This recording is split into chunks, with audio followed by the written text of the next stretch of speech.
E como é que eu vou apresentar essa aula, estruturar essa aula? Primeiro a gente vai ver a situação problemática, né, qual é o problema a ser resolvido e qual é a solução proposta, que é justamente o voto impresso, mas que, né, fica aqui com a gente, né, fica aqui comigo no caso, que você vai ver que não é tão simples voto impresso, né, a gente tem que tomar cuidado para não reificar essa palavrinha, né, no caso, essa expressão aqui, né, ou seja, ela é uma coisa em si, né, ela não é uma caixinha que vai ser aberta para a gente sistematizar, estruturar e analisar melhor, né? Então a gente tem que tomar cuidado com isso. Então o voto impresso não é só o voto impresso, né? Ele tem alguma coisa além disso aqui, né? Vamos tornar isso aqui símbolo e deixar de ser imagem, como diria aí nosso querido Lacan, certo? A primeira parte dessa introdução, vamos supor assim, né, é justamente o processo atual, né?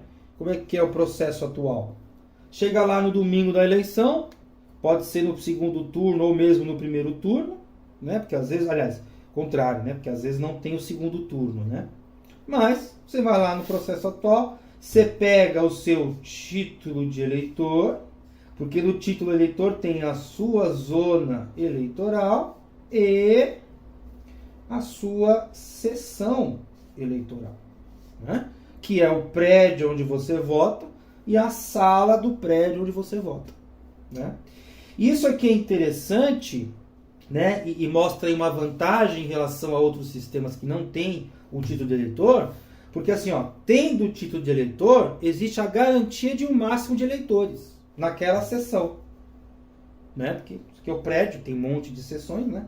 O que importa é que naquela seção eleitoral tem um certo número de eleitores, que inclusive não ultrapassa 400, e não está a menos de 50, lá pelo artigo 117 do Código Eleitoral, né? Então, em capitais, o máximo de número, né, o número máximo de eleitores é 400, em cidades que não são capitais é 300, e nenhuma como a outra, né, nenhuma nem a outra, você tem um número menor do que 50. Então, a gente tem aí esses valores de extremo, né? Esses valores aí de máximo e mínimo. Então, no mínimo 50 eleitores e no máximo 400 se for uma capital e 300 se não for, né? Uma cidade que não seja capital, certo? E isso é importante por quê? Porque eu já dificulto fraudes. E qual é essa dificuldade que eu agrego? Eu não posso, por exemplo, votar numa sessão e votar numa outra. Eu voto só na minha, só numa sessão só, no prédio só. A não ser, lógico, que eu mude por alguma razão, né, ao longo aí dos anos, né, dos anos entre eleições, eu posso mudar. Mas se eu não mudar, eu sempre voto na mesma, né, por causa do meu título. Nos Estados Unidos não tem isso. Pelo menos não em todos os estados. O estado que tiver sabe o máximo de eleitores que ele pode, né, o máximo de votos que ele vai ter, né? Ele vai saber. E eu falo assim na dúvida, porque ou tem ou não tem, né? O interessante de avaliar ideias, eu não preciso ir a fundo, né? Porque, pelo menos isso aqui, eu tenho certeza de que se tiver, é porque vai garantir o máximo. Se não tiver, aí fica mais complicado. Aí vota a gente que já morreu, né? O cara ressuscita e vota. Aí o cara pode votar em 2 lugares, o cara pode votar 2 vezes, né? No mesmo lugar, talvez, não sei, né? Mas assim, é um processo um pouco mais difícil, mas é por quê? Porque eu voto lá e não é obrigatório. Então realmente não faz sentido, né? Ou até faria, né? Você ter um título de eleitor, mas abrir mão de um direito, né? Enfim.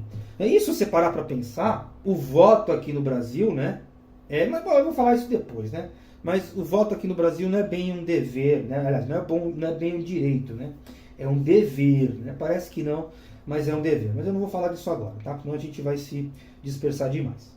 Então, eu peguei o meu título no dia da eleição, relembrei, eu então aprendi de novo, né, a zona onde eu vou e a seção onde eu vou votar. Aí, chegando lá, o que eu encontro? Eu encontro os mesários. Aí eles vão me pedir um documento com foto.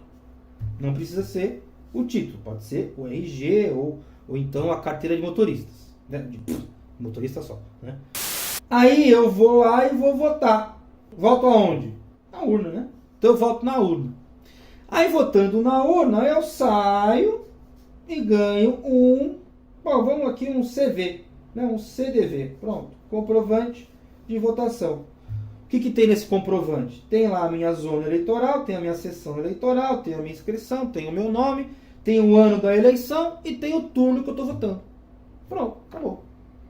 Aonde mora o problema do processo atual? Que o pessoal aí, né, os eleitores aí, né, boa parte dos eleitores do Bolsonaro, né, aqui vamos dar nome aos bois, que não tem nenhum problema, né, quanto a isso.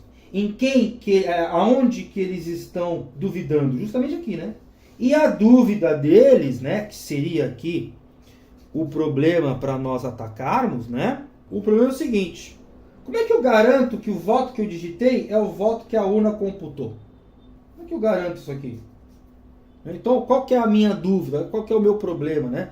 Colocando aqui o meu problema na forma de uma pergunta, né? Ó, como garantir que as votações... Por que votações? Porque são vários candidatos, várias zonas eleitorais, várias urnas, etc. São confiáveis. Ou seja, como garantir que as votações são o que são, né?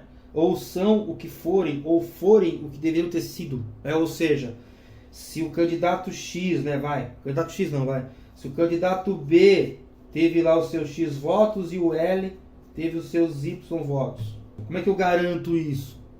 A solução que eles deram, que eles demandam, né, é justamente o voto impresso. Então eu tenho alguma forma, né, tá aqui, né, o voto impresso. Então eu tenho alguma forma de impressão de voto que vai garantir vai garantir a confiabilidade das votações, né? Porque veja, vamos falar na próxima folha aqui, né? Mas as votações são parte do processo da eleição, né? São parte dos processos, são parte do processo maior que chama essa eleição.